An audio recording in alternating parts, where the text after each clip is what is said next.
Many of us know the story of Jesus raising Lazarus from the dead quite well. We've probably heard once or twice before.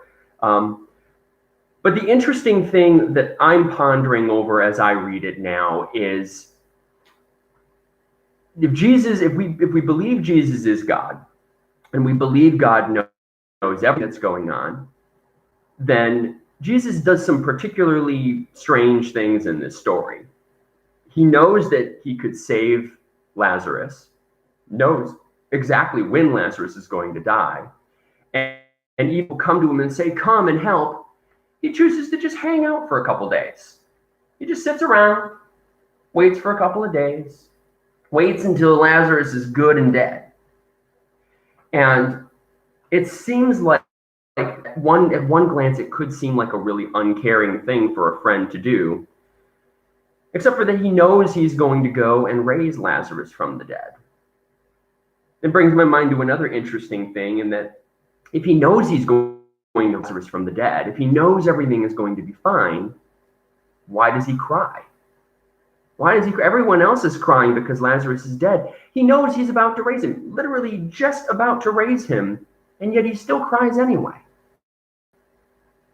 So as I ponder these two things, a couple of points that are important to know in this. Now, one is there's a significance in the idea of being dead for 3 days in the Jewish culture. It's thought in the Jewish culture that when one dies, it takes 3 days for the dead to descend to Sheol, the land of the dead. You'll notice in the story of Jonah, when the great fish swallows Jonah, how long is he in the belly of the fish? 3 days. It's meant to symbolize his death. And then when he's spit back out, his rebirth.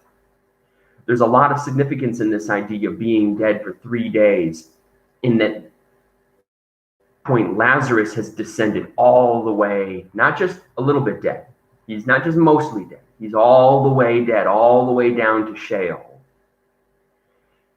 Then, to make a finer point on it, he hasn't just been dead for 3 days. He's been dead for 4 days. Jesus waits around extra time just to add that extra day on there, to make the point of this is not some parlor trick he's doing. He is literally bringing back somebody who was beyond anyone's ability to bring back. So what seems like an uncaring thing, to just wait around a little extra time, is trying to make the point to the people around him. I told you I bring you life, and I mean it. I bring you life. That doesn't matter how far away you go. It doesn't matter if you are all the way to the depths of Sheol itself. I bring you life. The other thing, this idea of Jesus comes to mind about if the raising of the dead brings to mind Jesus' divinity, the weeping brings to mind Jesus' humanity. This idea that even though he knows he's going to raise his friend from the dead, even knows it's going to be okay, it's still hard. He's still human. He cries like the rest of us. That was the whole idea of God coming here and dwelling with us, is to be like us. So that when we cry out in pain, we know that our God knows what that means. When we feel alone, when we feel lost, when we feel sad, we know our God gets that, knows what it feels like. Intimate thing. And it gives us permission.